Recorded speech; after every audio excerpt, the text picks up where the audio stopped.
Hi guys! Welcome back to our YouTube channel. Please don't forget to like, share, and subscribe para lagi kayong updated sa mga video na i-upload ko sa aming YouTube channel.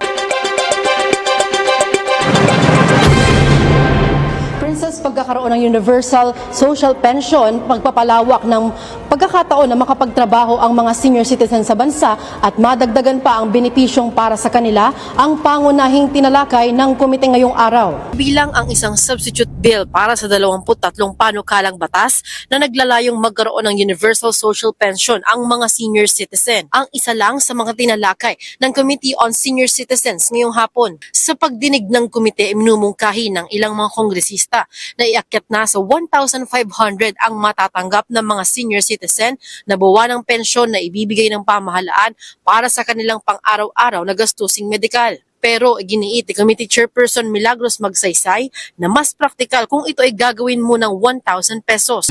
I'm just being practical, kasi hirap na hirap ako noon na nagpa-approve yung 500 Kaya I don't know ngayon kung makalusot yung 1,000.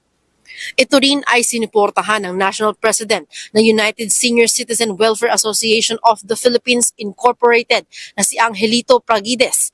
Aniya, madali nang magdagdag o mag-amyenda sa isang batas kapag ito ay naipasa na. Kanila pong kagustuhan ay maapruban na ang Universal Social Pension as it is. Para po maapruban na maging batas. Pagkat sa aming paniniwala po, if there is that law, madali na pong i-amend kung may existing law na. Katulad po na sinasabi ng iba na magdagdag, the law can be amended mas madali kung meron ng existing law.